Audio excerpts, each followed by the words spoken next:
Well, I went to St. Mike's in 1958. My parents lived in Coburg. I'd been going to high school in Coburg.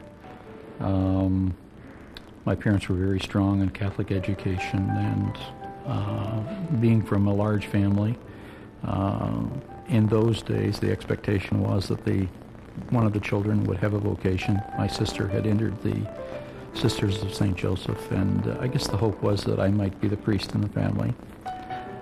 So I came to St. Mike's in 1958. I think in terms of the school itself, the first year was tough because the standards at St. Mike's certainly were much higher. I remember specifically Latin. I had taken Latin, I think, for 1 year, and there was a completely different program at St. Mike's, so that was tough. I think in terms of a number of the priests had a very significant effect on me.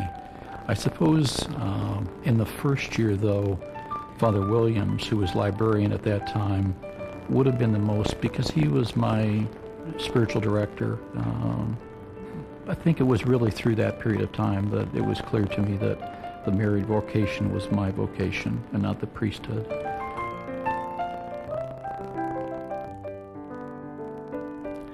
It was from those early days and the influence of St. Michael's that Jim Roddy found himself very active in the Cursillo movement. The Cursillo movement really had the most profound impact on my faith life of anything to that point in time. Certainly the base that I would have received from the Basilians was important to that, but I think I saw for the first time in my life that God loved me. And I think that that had a tremendous impact in terms of how I could start to see myself as a person and love myself, and therefore love others. But the most important thing really was how it started to affect my attitudes in the workplace and my attitudes towards others in the workplace, really seeing them as a part of the family of God, and my need to treat them that way, my need to free them to enjoy the same fulfillment that God would expect. He gave us that freedom, and we shouldn't take it away from each other.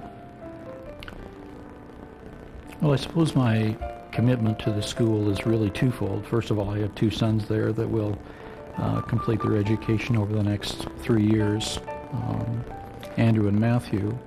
So in the short term, that would be a very high interest. But I think underlying all of that is that I believe very strongly in the decision that the school made in being a private institution. I believe if there is going to be an ongoing Catholic education, there are going to have to be standards maintained similar to St. Mike's if it's going to be authentic to the teachings of the Church. And I think that that is important, that we have places that develop leaders that will be in the marketplace and bring the values of our beliefs into all the areas of the secular society, which is truly the role of the lay person. So I think that St. Mike's really becomes the model as we go into the future. I suppose if I go back to selfish motives, I have 5 grandsons, and I would obviously hope that some of them would experience St. Michael's in the future.